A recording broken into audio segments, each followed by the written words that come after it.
Hey, buddy, hit that subscribe. Just a sec for you, but it means the world to me.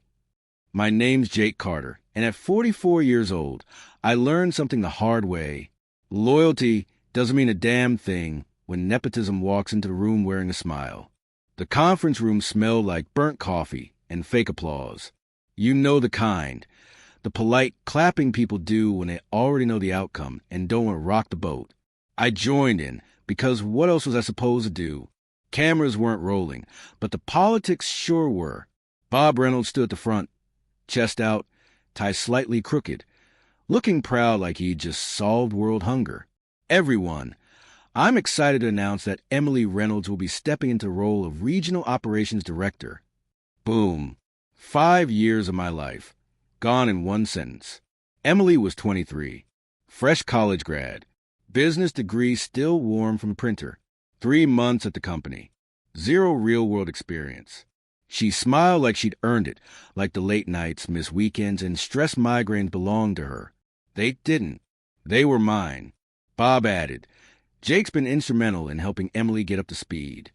Up to speed? Man, I practically carried her.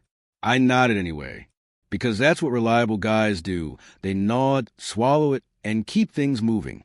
Meeting wrapped up. People lined up to shake Emily's hand like she just won the Super Bowl. I packed my laptop slowly, heart weirdly calm. That calm you get right before something snaps. Bob grabbed my arm. Jake, hang back a second. We were alone now. He loosened his tie, put on that fake sympathy face.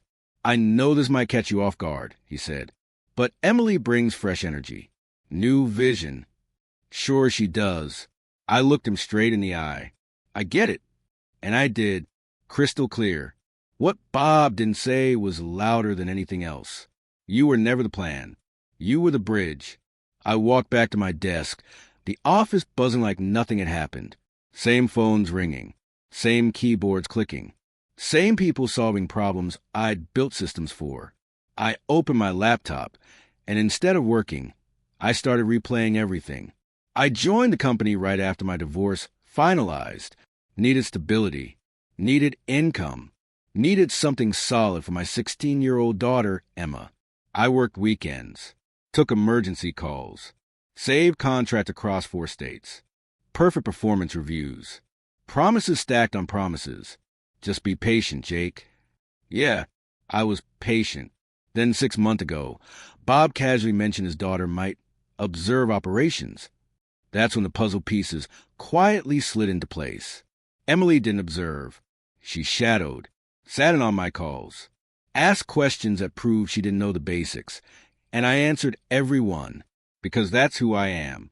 But 3 weeks ago, I overheard something I wasn't meant to hear. Bob's office door was cracked. Hallways carry sound real well at night. She's family, Bob said. Jake's reliable. Another voice replied, he'll fall in line. Fall in line. Like I was a dog who needed reminding where his bowl was. That night, something changed in me. Not anger. Not bitterness. Clarity. Bob thought I stayed because I was trapped. Bills. Alimony. Being a dad. What he didn't realize was this. I wasn't stuck. I was prepared. 3 weeks later, here we were, Emily accepting applause for a job she didn't earn, while I smiled through clenched teeth. I opened my laptop again, and this time I didn't type a report. I typed my way out. I thought quitting would be the end of the story. Turns out it was just the opening move, and Bob had no idea how badly he misplayed his hand. I submitted my resignation at 4:30 p.m. on a Friday. Not dramatic. Not loud, just precise. Bob had just come back from giving Emily the grand tour of the warehouse, calling it her territory, like she'd conquered something. I knocked once, stepped in, and placed the envelope on his desk. This is my 2 weeks' notice. The color drained from his face, so fast it was almost impressive. He ripped the envelope open, skimmed the letter, then looked up like I'd slapped him. You can't be serious. I stayed quiet. Silence does the heavy lifting if you let it. You're quitting because Emily got promoted? He snapped. Still quiet. Bob stood up and started pacing behind his desk. Jake, let's not do anything stupid. You're emotional. I get that. But walking away from 5 years, that's reckless. Reckless. Funny how sacrificing your life for a company is called dedication, but choosing yourself is called reckless. I've made my decision. That's when he pulled out the card he thought would fool me. What about your daughter? There it was. And your responsibilities? I met his eyes. I'll handle it. His tone shifted. Harden, you know how this looks, right? Quitting because you didn't get your way? That's childish. I won't give you a good reference. 5 years of perfect reviews suddenly didn't matter. That's your choice. Bob sighed and tried a softer angle. Look, Jake, I like you. You're great at what you do. But Emily brings vision, fresh thinking. And I bring what? I asked. He paused. Too long. Stability. Experience. Translation. You keep the lights on while someone else gets the credit. Thanks for clearing that up. Take the weekend, he said quickly. Come back Monday. We'll forget this ever happened. He honestly believed I'd back down. I'll finish my 2 weeks, I said, and I'll train Emily on everything she needs. That caught him off guard. You think she needs training? Bob scoffed. She's going to need vendor contacts, emergency protocols, logistics workflows, unless you plan on figuring all that out yourself. He knew I was right, and he hated it. Monday morning, I walked in early, same as always, and found Emily already at her desk. 3 monitors, a mess of spreadsheets, emails open everywhere. She looked up like she'd seen a lifeboat. Jake, thank God, I've been here since 6. Morrison Industries? I asked. Her eyes widened. How did you know? Because I've been managing that account for 4 years. They were our biggest client. Tight deadlines. Zero tolerance for screw-ups. And right now, they were threatening to cancel a multi-million-dollar contract over a delayed shipment. Emily was drowning. For the next 3 hours, I walked her through everything. Supplier backups, delivery windows, contract penalties. She listened, took notes, tried her best. This is a lot, she admitted quietly. Yeah, I said, it is. That's when it hit me. Bob hadn't just promoted her early. He promoted her blind. By lunchtime, my phone was blowing up. Clients had heard the rumors. Jake, are you still handling our account? What's going on over there? Please tell me you're not leaving. Same question. Different voices. I answered honestly. 2 weeks left. After that, Emily takes over. The silence on the other end said everything. By Tuesday morning, Bob called me into his office again. He looked tired now. Maybe there's room for both of you in management, he said carefully. Associate director. You handle operations. Emily handles strategy. A fake title. Same job. Same pay. New way to keep me quiet. I'll pass. His jaw tightened. You're going to regret this. Maybe, I said, but I'm done being afraid of your promises. By Wednesday, I had 3 interviews lined up. Turns out, when you spend 5 years building real relationships, people notice when you're suddenly available. And one of those calls, that one was about to change everything. Bob thought I was walking away with nothing. What he didn't know was another company was already offering me the exact job he stole, with more money and 0 strings attached. BY Wednesday night. My calendar looked insane. 3 interviews. 2 states. 1 clear message. People talk. In this industry, reputations travel faster than emails. If you save someone's production line, at 2 a.m. they remember. If you answer the phone when everyone else ducks the call, they remember that too. The first interview was Thursday morning in Houston with Silverline Industrial, a fast-growing distributor trying to break into the heavy equipment market. Their regional manager, Tom Blake, had been circling me for years. Jake, he said, shaking my hand, I heard you might finally be free. Word gets around. That it does, especially when someone with your relationships becomes available. We sat down. No fluff, no corporate nonsense. Tom already knew my track record. The clients I handled, the contracts I saved, the messes I cleaned up when others dropped the ball. Then he slid a folder across the desk. Regional Operations Director. Same title Bob gave his daughter. Except this time, it came with a 30% pay bump, better benefits, and real authority. We want you leading our Southwest division, Tom said. And yes, we want your clients too, if they choose to follow you. I didn't hesitate. They will. And I wasn't bluffing. There was no non-compete, no shady clause. In this business, clients follow trust, not logos. It's clean. It's legal. It's how the game's always been played. I asked for 2 weeks to finish things professionally. Tom smiled. Of course. Though once your current boss figures this out, don't be shocked if he cuts you loose early. He was right. Friday afternoon, Bob called me into his office again. This time, Emily was sitting in the corner, looking absolutely miserable. I hear you're interviewing competitors, Bob said. I'm exploring options. While you're still employed here? His voice went sharp. That's a conflict of interest. I stayed calm. I haven't shared any proprietary information. Your client relationships are proprietary. No, I said evenly. They're personal. I built them. Bob's face went red. If you take those clients, we'll sue you. Emily shifted uncomfortably. Dad, maybe we should... Stay out of this, Bob snapped. I stood up slowly. I gave you 5 years. Perfect reviews. 60-hour weeks. I trained your daughter for the job you promised me. He leaned forward. You walk out that door, and I'll make sure you never work in this industry again. That was the moment I knew I'd already won. I'm finishing my notice. I said, what happens after that depends on how you handle the transition. I turned to Emily. If you need help this week, just ask. None of this is your fault. She nodded, eyes glassy. Bob didn't say another word. Over the next few days, the cracks turned into fractures. Clients called asking for me by name. Suppliers hesitated. Emergency calls piled up. Emily tried. I'll give her that, but the job was swallowing her whole. On my last day, I cleaned out my desk and turned to my badge. This isn't over, Bob muttered. For you, maybe, I said. For me, it is. 6 months later, Tom called me into his office with a grin and a magazine in his hand. Jake, you might want to read this. The headline said it all. Blackstone Manufacturing bleeds clients. Nepotism under fire. They'd lost 4 major accounts. Revenue tanked. The board launched an investigation. Bob Reynolds? Fired.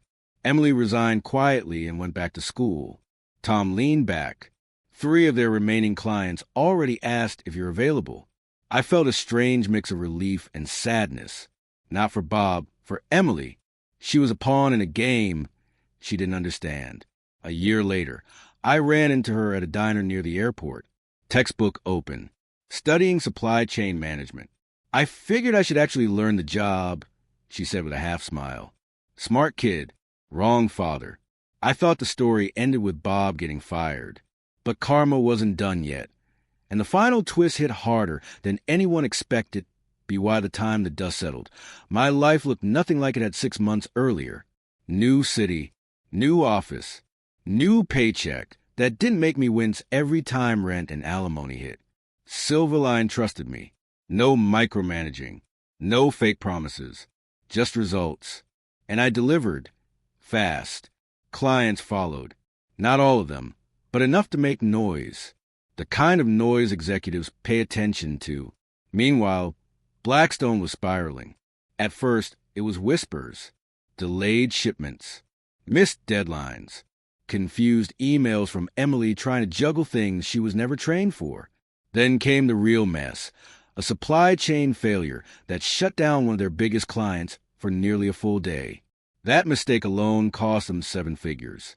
The board came down hard. Bob tried to play defense, blaming vendors, blaming logistics, blaming market volatility. But paper trails don't lie, and neither do angry clients. When the nepotism investigation officially launched, Bob panicked. He called me from a private number. Jake, we need to talk. I almost didn't answer. What's there to say? I asked. You took our clients. They followed me. You destroyed my division. You destroyed it when you promoted blood over skill. Silence. Then quieter. I made a mistake. That one line would have meant something 6 months earlier. Bob, I said, you didn't make a mistake. You made a choice. Click. 2 weeks later, the board fired him. No golden parachute. No farewell email. Just gone.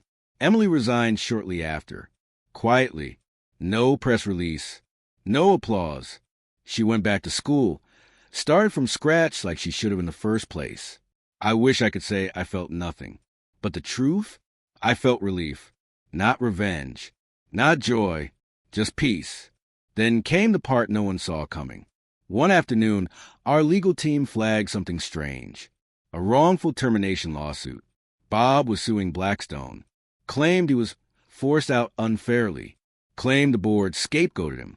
Claimed the investigation was biased. And guess whose name came up in his filing? Mine. He accused me of sabotaging operations before leaving, of poisoning client relationships, of acting with malicious intent. It was complete BS. But it meant one thing: I had to testify. Sitting in that conference room again, different building, different company, I told the truth. Emails, timelines, performance reviews, documentation I'd kept for years. Turns out, being thorough finally paid off. Bob's case fell apart fast. Not only did he lose, he got hit with legal fees so massive they wiped him out. 3 months later, I got the update. Bob Reynolds filed for bankruptcy. Game over. A few weeks after that, I ran into Emily again, this time by accident. Coffee shop. She looked different. Older. Grounded. I owe you an apology, she said. You don't, I replied. My dad used me, and I let it happen. Lesson learned is still a lesson, I said. She smiled, sad but grateful. As I walked back to my car, my phone buzzed. Text from Tom.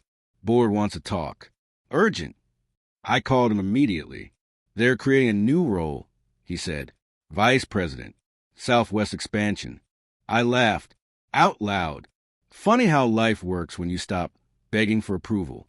I thought the story was over once Bob lost everything. But the final chapter wasn't about revenge.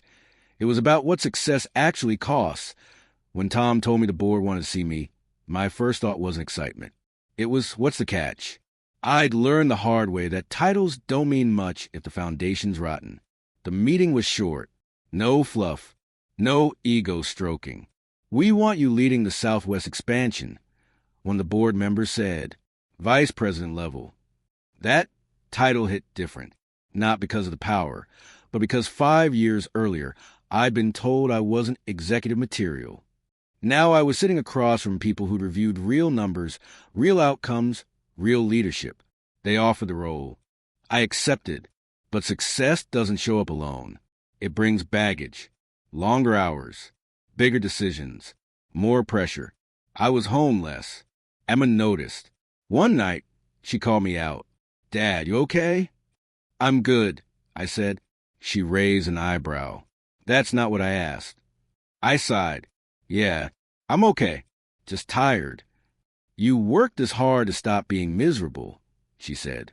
Don't build a new cage. That one stung. She was right. I adjusted, protected my weekends, set boundaries. Something I never did before. Meanwhile, the industry kept talking. Blackstone became a case study. What not to do. Executives whispered Bob's name like a warning. And then months later, I got an email I didn't expect. From Emily. She finished her first year back in school. Landed an entry-level role at a logistics firm. No shortcuts. No last name leverage. I finally understand what you carried, she wrote. Thank you for not letting me fail publicly. That message mattered more than the promotion.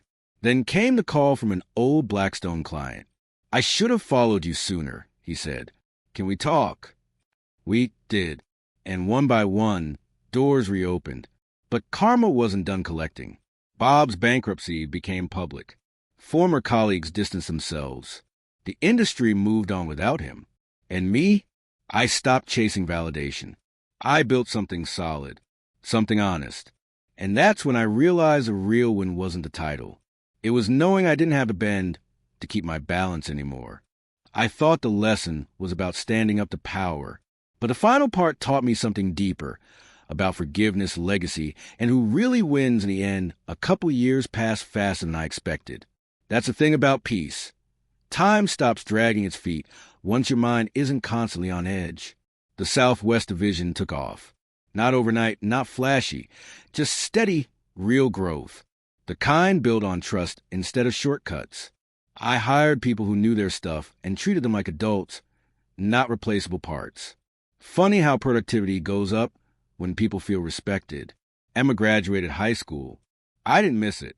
She walked across that stage, found me in the crowd, and smiled like she used to when she was little.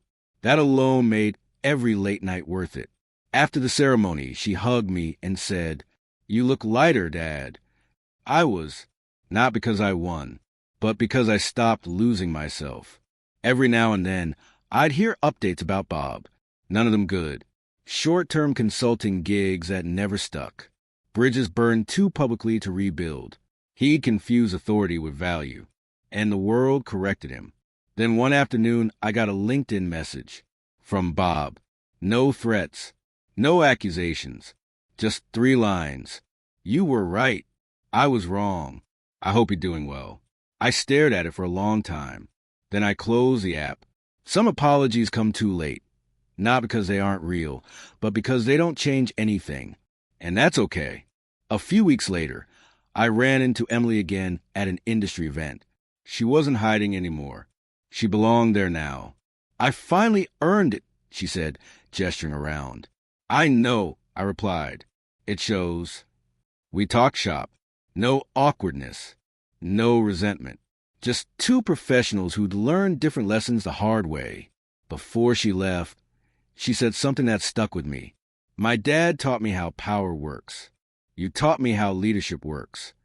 That might have been the most meaningful promotion I ever got. These days, when I hear someone say, "Just be patient," I smile, because patience is fine, as long as it's not being used to keep you quiet. Walking away didn't ruin my career. It saved it. And if there's one thing I know for sure now, it's this. Titles can be handed out. Respect has to be earned. Sometimes the best revenge isn't payback. It's building a life so solid, the people who underestimated you don't even fit in it anymore.